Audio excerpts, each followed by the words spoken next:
शरण तुम्हारी, गुजरी उमर हमारी पापों में है पिताजी, दुखों पे दुख देखे पाए है कष्ट भारी, तापों ने है तपाया, शांति ने मुख छुपाया, दिल तड़पता हमेशा, नैनों से नीर जारी,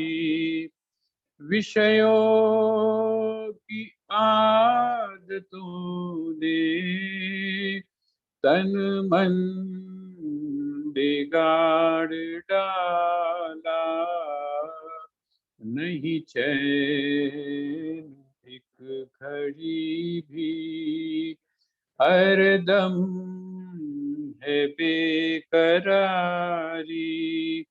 कृपा से तूने अपनी जो दात दी थी हमको,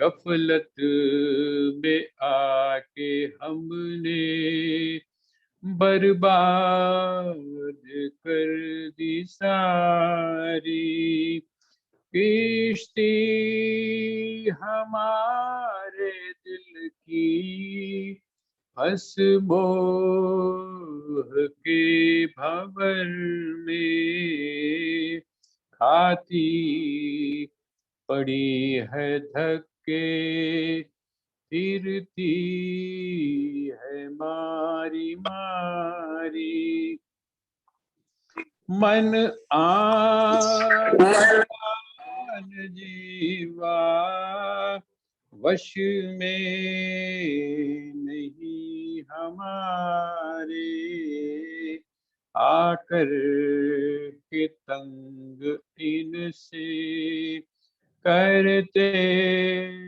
हैं गिरियाजारी,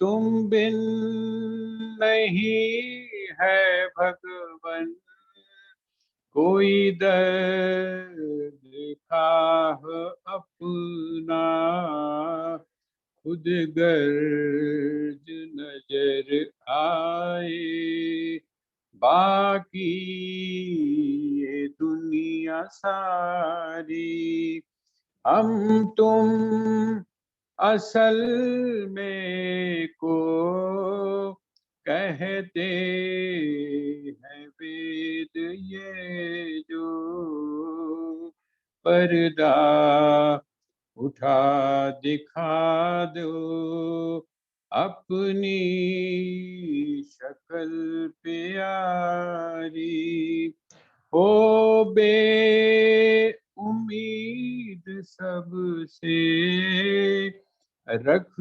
आस एक गोविंद, आए हैं दर पे तेरे, राखो हमें मुरारी, ईश्वर प्रभु प्यारे, विनती सुनो हमारी, हम हैं अनाथ अति ही आए शरण तुम्हारी। बोलो सच्चिदानंद भगवान की जय, शहंशाह राम की जय।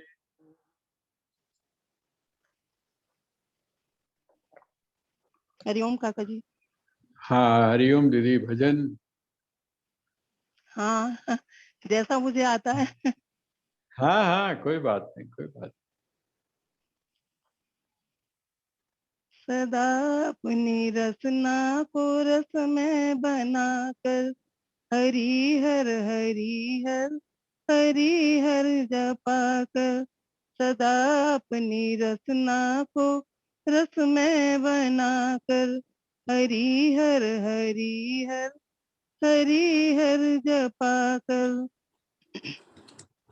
इसी जप से कष्टों का संभार होगा, इसी जप से नर्तन का श्रृंगार होगा, इसी जप से धरती का संभार होगा, इसी जप से प्रभु को स्वीकार होगा।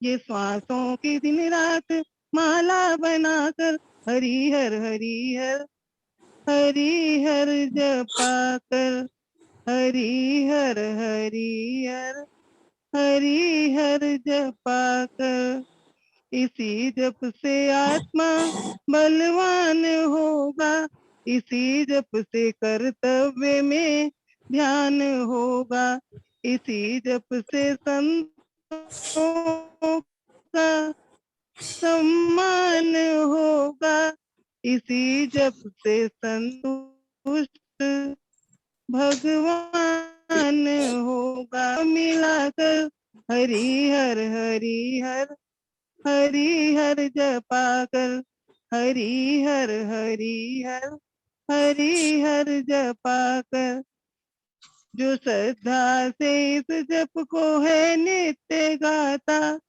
तो उसका वही जप है जीवन विधाता। यही जप पिता है, यही जप है माता, यही जप है जग में कल्याण दाता, इसी का कोई रूप मन में बिठा कर हरि हर हरि हर हरि हर जपा कर, हरि हर हरि हर हरि हर जपा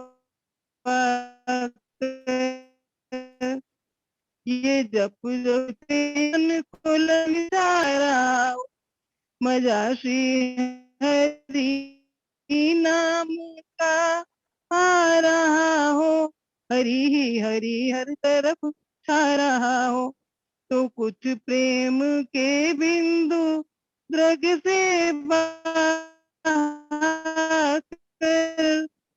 हरि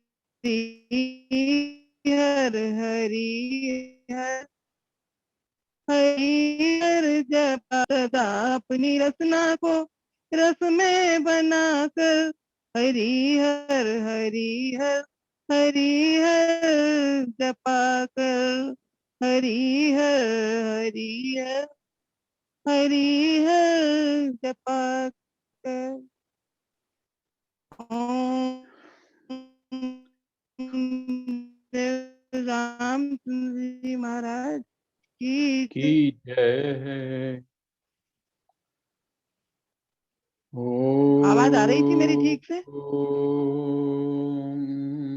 हाँ, थोड़ी सी गड़बड़ थी, लेकिन कोई नहीं। ओ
हाँ जी, अच्छा जी, क्या हाल है?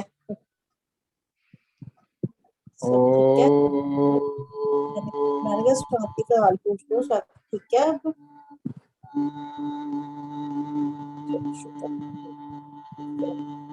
हाँ जी, हाँ वो सेठ प्रोग्राम में पढ़ रही थी ना।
ओम नमो भगवते वासुदेवाय।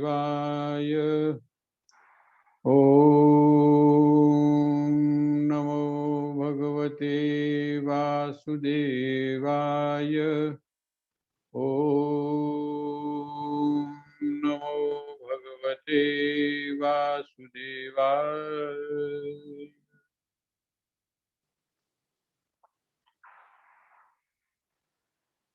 श्रीमद् भगवद गीता के स्वाध्याय सत्र में आप सभी का हार्दिक स्वागत है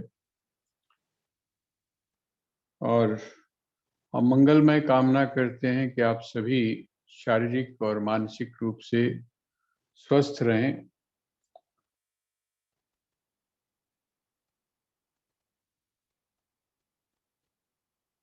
दो तीन दिन से लगातार कुछ ऐसी स्थिति बन रही है कि ये जानते हुए भी कि ये सारी चीजें हमारे ऊपर प्रभावी नहीं होनी चाहिए, पर कहीं ना कहीं हम उससे प्रभावित जरूर होते हैं जब हमको इस बात का पता चलता है कि अमुक जगह पर ऐसा हो गया, अमुक जगह ऐसा हो गया, अमुक जगह जो परिस्थितियां चल रही हैं।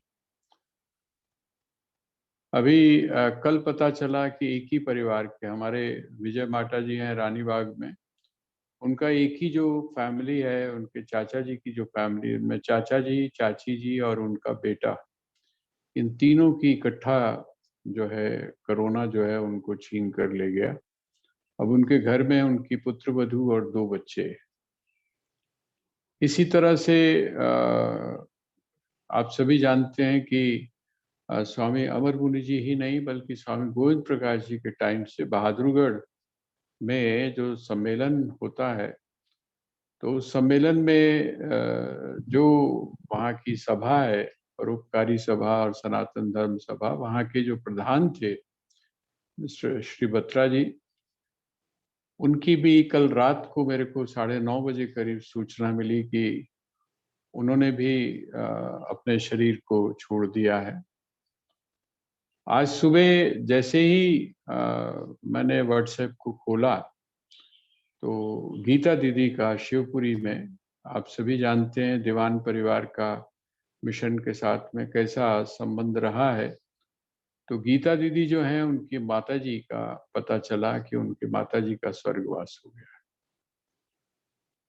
लेकिन इन सारी चीजों के बीच में जैसा मैंने आपको कहा कि वो एक, मैं अक्सर, मुझे बहुत अच्छी गजल लगती है और वो है, कोई सागर दिल को बहलाता नहीं, बेखुदी में भी करार आता नहीं, मैं कोई पत्थर नहीं इंसान हूँ, मैं कोई पत्थर नहीं इंसान हूँ, कैसे कह दूं गम से घबराता नहीं।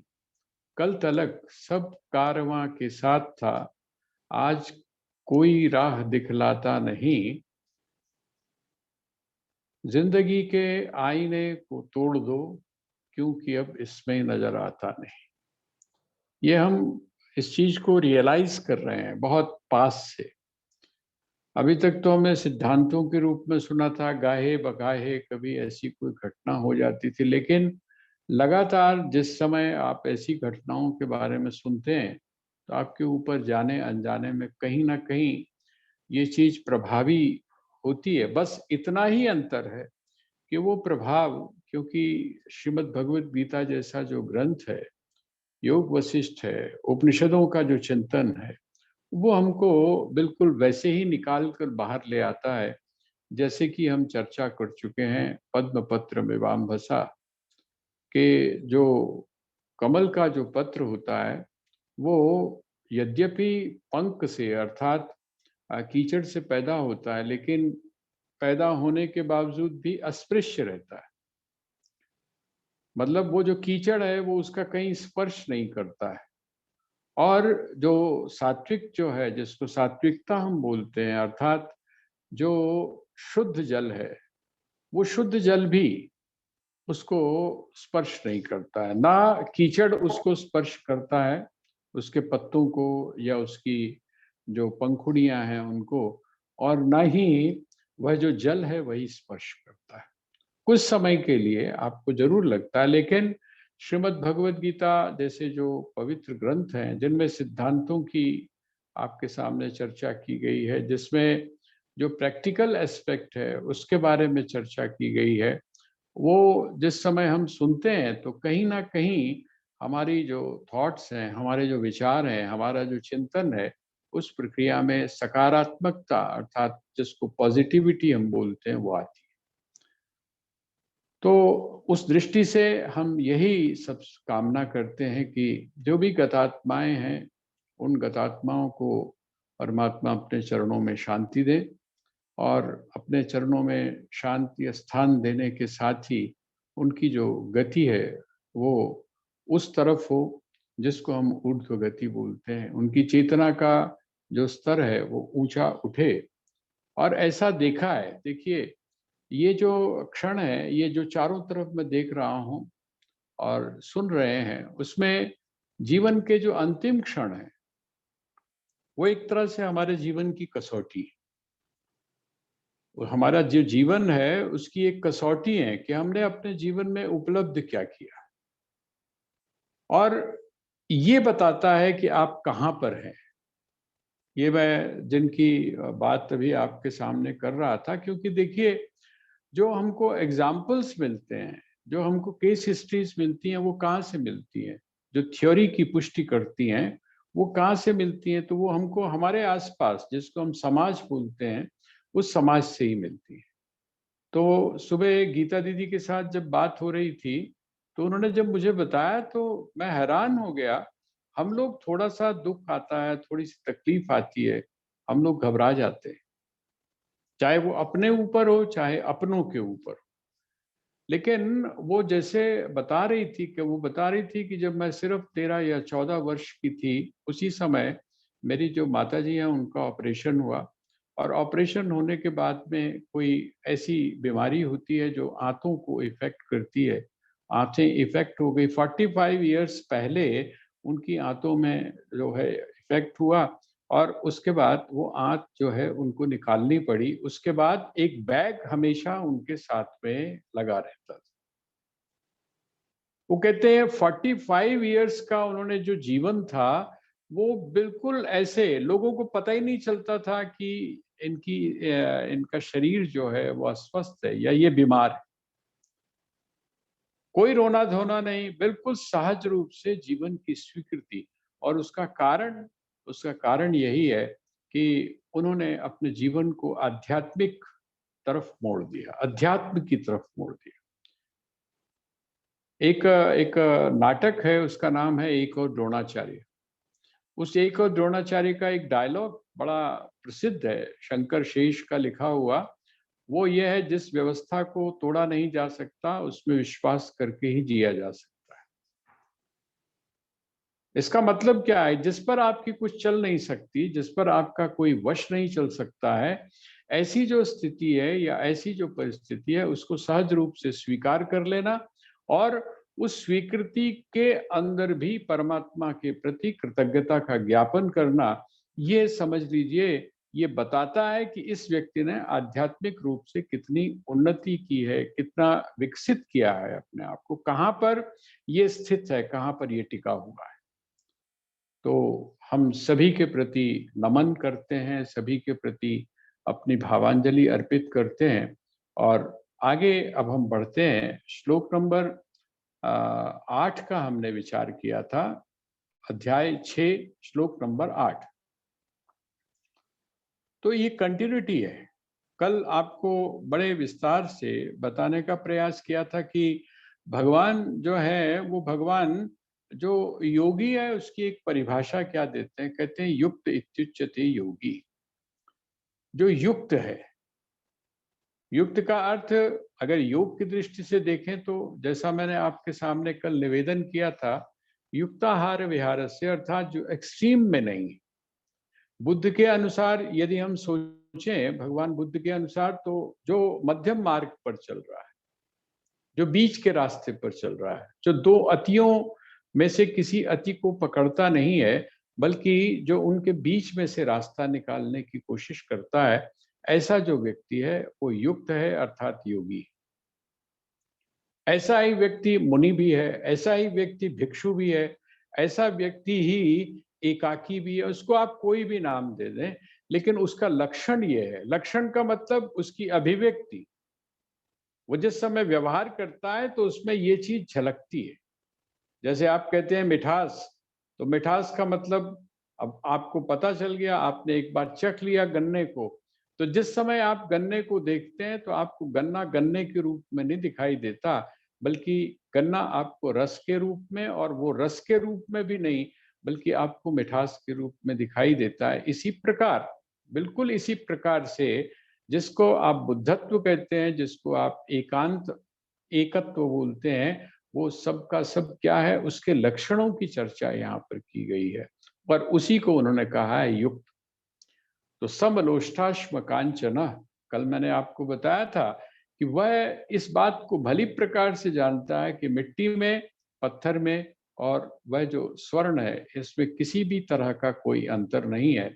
आप सभी जानते हैं कि हीरा और कोयला, इन दोनों की जो एक विशेषता है वो एक ही तरह की है। जो कार्बन है, कार्बन किस स्थिति में पहुंच जाता है तो वो हीरा बन जाता है, और एक स्थिति में पहुंच जाता है तो वो कोयला बन जाता है। चीज, मूलतः चीज वही है। इसका मतलब वह परमात्मा एक ही है, वह परमात्मा एक है, उसी के अनेक रूप है। हीरा भी वही है, कोयला भी वही है, राख भी वही है, वृक्ष भी वही है, हम भी वही है। तो ये जो सारी चीज है, इसका मतलब क्या हुआ? समलोष्टाश्म कांचना, इसका मतलब वो सारी जगह उस परमात्मा को, जो भक्त की दृष्टि से अगर देखें तो हम ये कह सकते हैं कि जित देखूं तित श्याममयी। मैं जिधर देखता हूं उधर तू ही तू है, और वो जो तू है वो कैसा है? वो मैं से अतिरिक्त नहीं है। इसका मतलब क्या हुआ? इसका मतलब संकेत हमको ये मिलता है कि सारी जगह ये जो मैं तू ही कह रहा हूं, ये वास्तव में तू ही तू नहीं है, बल्कि सारी जगह मैं ही मैं हूं। ये अनुभूति, ये है युक्त, जिसको हम परमात्मा का साक्षात्कार बोलते हैं। परमात्मा का साक्षात्कार का मतलब ये नहीं है कि वो परमात्मा किसी रूप में या किसी विग्रह में आपके सामने आएगा। तो प्रोजेक्शन है, आपने उसका जैसा रूप बना रखा है, आपने जैसा उसके अपने विचारों के अंदर उसका रूप बना रखा है, उस रूप में आपको वो दिखाई देता है। जाकी रही भावना जैसी, प्रभु मूर्ति देखी तिन तैसी। लेकिन वो मूर्ति दिखाई देते हुए भी वो है कौन? कहते हैं वो अमूर्त है। और जितनी भी मूर्तियां हैं, उन मूर्तियों के बीच में अमूर्त के रूप में वो विराजमान है। ऐसा ये एक लक्षण उन्होंने बताया। और दूसरा, अब अगला जो श्लोक है, और उसके बाद दूसरा अर्थात 9वां और 10वां ये जो श्लोक है ये सिद्धांत की चर्चा है।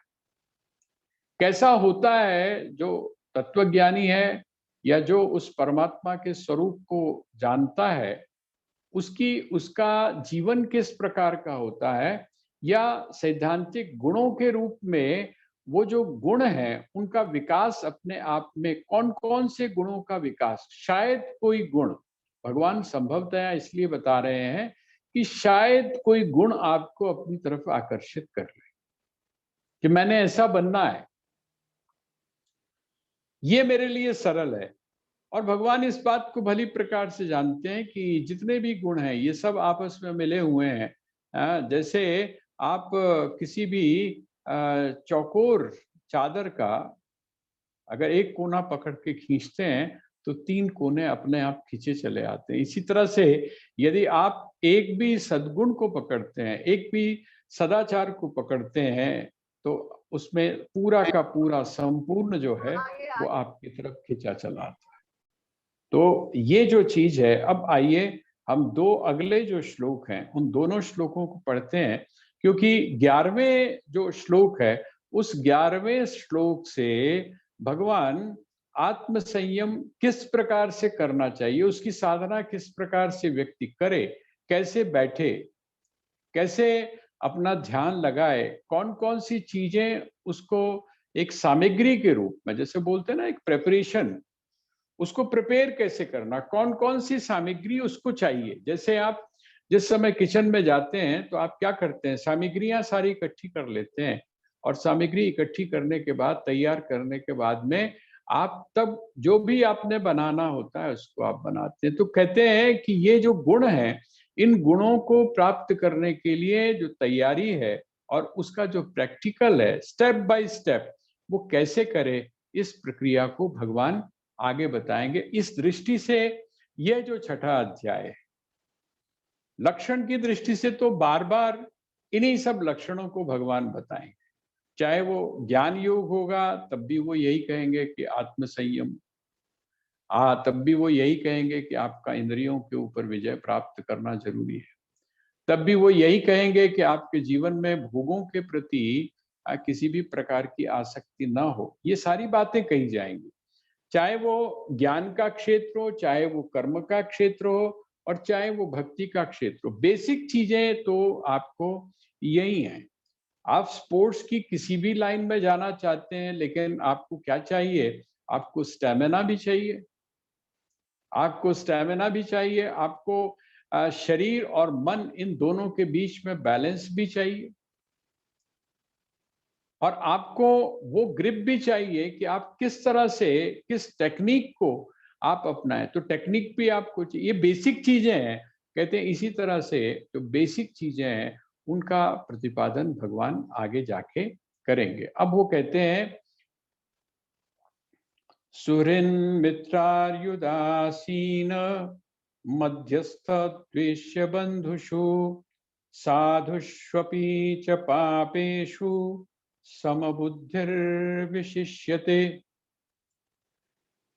जैसा हम समझने के लिए कर रहे हैं, हम लोग आखिर से ही उठाते हैं, क्योंकि जो श्लोक है उसका जो कंक्लूजन है, उसका जो सार है, वो अगर हमको समझ में आ जाता है तो उसके बाद जो उसकी शाखाएं हैं या बाकी जो बातें कही गई हैं पहले, उसको समझने में हमको दिक्कत नहीं होती। कहते हैं समबुद्धिर विशिष्यते, कहते हैं कि जिस व्यक्ति की बुद्धि सम है, जिस व्यक्ति की बुद्धि सम है, ऐसा जो व्यक्ति है वो विशेष है। विशेष का मतलब क्या हुआ, ऐसा व्यक्ति श्रेष्ठ है जिसकी बुद्धि सम हो चुकी है। आपने पहले भी पढ़ा था, समत्वम योग उच्यते। समत्व क्या है, कहते हैं योग जो है वो समत्व है, योग जो है वो समत्व है। जिस समय आपकी दृष्टि सम हो जाए, है ना, देखिए ऊपर कहा है समलोष्टाश्म कांचना, वो कहते हैं इसी चीज को भगवान पुष्ट कर रहे हैं। समबुद्धिर विशिष्यते, जिस व्यक्ति की बुद्धि विशिष्ट हो जाती है, विशेष हो जाती है, कहते हैं ऐसा व्यक्ति क्या होता है जिसकी बुद्धि सम होती है, अर्थात एक समान होती है, सबको एक समान देखती है। और सबको एक समान कैसे देखेगी? सबको एक समान कैसे देखेगी? आपको ध्यान होगा, आपने हम मेरे ख्याल से हमने तो भाई खेला है, हम अपनी माँ के पास चले जाते थे किचन में और हम चोरी छुपे, अगर वो नहीं देती थी तो हम चोरी से निकाल लेते थे। और वो क्या होता था, आपको ध्यान होगा, आटा जो होता था ना, आटा, वो आटा हम उनसे लेते थे, हाथ करते थे तो उनको समझ में आ जाता था। भाई आजकल की तरह तो था नहीं कि बहुत सारे गेम्स हमको वहां पर इलेक्ट्रॉनिक्स के मिलते हो, तो वो जो गेम्स थे वो गेम्स यही थे। तब हमको ये भी नहीं पता था कि कोई ऐसी भी चीज होती है जो खराब नहीं होती है और उसके आप कई शेप बना सकते हो। हमारे लिए तो आटा ही बहुत था, तो वो आटा जो है वो हमको दे देती थी, और अगर नहीं देती थी तो हम ले लेते थे। अब वो जो आटा हमको मिला है, तो हम भाई बहन बैठ के, जो छोटे थे, आपस में हम लोग क्या करते थे, उसको बांट लेते थे और कहते थे कि अच्छा अपनी अपनी हिसाब से कुछ चीज बनाओ। तो कोई उससे मछली बनाता था, कोई उससे लड्डू बनाता था, कोई कुछ बनाता था, कोई कुछ बनाता था।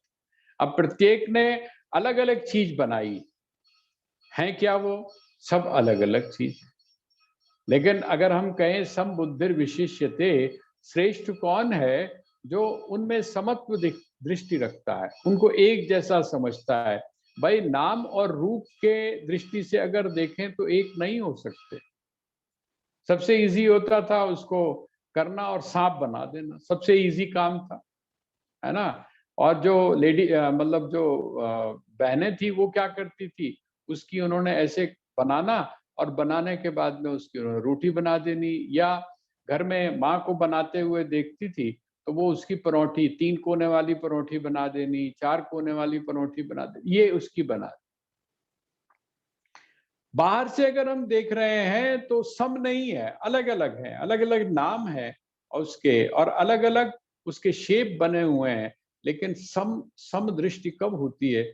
जब आपकी दृष्टि कारण दृष्टि होती है। देखिए, दो प्रकार की दृष्टियां हैं, एक दृष्टि है कारण दृष्टि और एक दृष्टि है कार्य दृष्टि। कार्य दृष्टि का अर्थ क्या है? जिस समय आप कार्य को उसी रूप में देखते हैं, उसी नाम से जिस समय आप पुकारते हैं। आभूषण है, आभूषण कार्य है, और वो जो कार्य है, अब वो कार्य जिस समय नाक के आभूषण को आप देखेंगे तो नथ कहेंगे आप उसको, और उसका प्रयोग आप कहाँ करेंगे? नाक पर करेंगे। जिस समय आप उसके कार्य को देखेंगे तो आप उसको कहेंगे हार कहेंगे। हार का प्रयोग कहाँ पर है? गले में है। जिस समय आप उसको कांटे जो हैं, जिसको आप कान में पहनते हैं, फिर करधनी है, बहुत सारे हैं। ये कार्य दृष्टि है। जिस समय आप आभूषण की दृष्टि से देख रहे हैं, जिस समय आप उपयोग की दृष्टि से देख रहे हैं, तब सब अलग अलग है। जिस तरह आपका जो शरीर है, उस शरीर के जितने भी अंग हैं, उनके सबकी अपनी अपनी उपयोगिता है, उनके सबके अलग अलग नाम है। लेकिन उन अंगों को यदि आप एक दृष्टि से देखना चाहते हैं तो आप कैसे देखेंगे? जिस समय आप उसको शरीर कहें। उस शरीर का मतलब क्या है? शरीर का मतलब है उसमें सब कुछ समा गया। जिस समय आप परमात्मा कहते हैं, या जिस समय आप ईश्वर कहते हैं, या उस ईश्वर का कोई भी, जो भी राम कृष्ण या कुछ भी कहते हैं, तो वो जो राम कृष्ण है, उनका जो विराट रूप है, उसमें सब कुछ समा गया, उसमें सब कुछ प्रवेश कर गया। इसका मतलब क्या हुआ? इसका मतलब ये हुआ, ये जो समबुद्धि है व्यक्ति में, वो तब आती है जब उसकी दृष्टि कारण पर चली जाती है। आभूषण जो है उनके अलग अलग नाम हैं, अलग अलग रूप हैं, ये कार्य दृष्टि हो गई। लेकिन जिस समय आपकी दृष्टि कारण दृष्टि होती है, अर्थात जब आप स्वर्ण की दृष्टि से देखते हैं, तो क्या हो जाता है? सम हो जाता है। भाई कान का जो आभूषण है वो भी स्वर्ण है, गले का जो आभूषण है वो भी स्वर्ण है, कमर में जो डालने वाला आभूषण है वो भी स्वर्ण है, हाथ में जो पहनने वाला कंगन है वो भी स्वर्ण है, और अनंत के रूप में जो बाजू के ऊपर पहना जाता है वो भी स्वर्ण है। पायजेब के रूप में जो पहना जाता है वो भी स्वर्ण है। जिस समय आप कारण की दृष्टि से देखते हैं तो समत्व आ गया। आप अलग अलग देखते हुए भी उसमें एकत्व का दर्शन करते हैं, आप द्वैत देखते हुए भी उसमें अद्वैत का दर्शन करते हैं। ये दृष्टि कौन सी हो गई? सम। इसीलिए उन्होंने कहा कि जिस व्यक्ति की दृष्टि में परमात्म तत्व आ जाता है, जो आत्म तत्व की दृष्टि से देखता है, जो तत्व ज्ञान की दृष्टि से देखता है, ऐसा व्यक्ति क्या करता है? कहते हैं ऐसा व्यक्ति ही श्रेष्ठ है। और उसका जो लक्षण है, उसकी अभिव्यक्ति किस रूप में होती है, उसका जो व्यवहार है वो किस रूप में हमारे सामने आता है, आप उसके व्यवहार से कैसे पहचानेंगे? तो कहते हैं सुहृन, है ना। सुहृन का मतलब सुहृत वैसे शब्द है। ये द जो है वो माँ के साथ में मिलकर ना हो जाता है, ये संस्कृत का ग्रामर है। लेकिन आप ऐसा समझिए सुहृत। सुहृत का मतलब क्या है? सुहृत का मतलब यह है जो बिना किसी स्वार्थ के हित करता है आपका, सुहृत। जिसका हृदय जो है वो सु का मतलब गुणों से संपन्न है, जिसमें गुण है, सद्गुण है। जिसका हृदय जो है, उसके हृदय में हृदय वाली बात है, जिसमें संवेदना है, जो आपके दुख को दुख समझता है, आपके सुख में जो सुखी होता है, उसको बोलते हैं सुहृत। और साथ में मित्र, ये अलग अलग शब्द हैं। सुहृन मतलब जो सुहृत है, और मित्र है। और उसी के साथ में जो कौन है, कहते हैं वैरी है। आप एक तरफ से इसको एक बार पढ़ते जाइए। वैरी है, वैरी, सुहृन, मित्र है। और ये अरि शब्द है बीच में, अरि, जो आपको बड़ी आ और ऊपर र के रूप में और यू के रूप में दिखाई दे रहा है, ये अरि शब्द है। इसका मतलब सुहृद, मित्र है, अरि और उदासीन। उदासीन, उदासीन का अर्थ क्या हुआ? यहाँ पर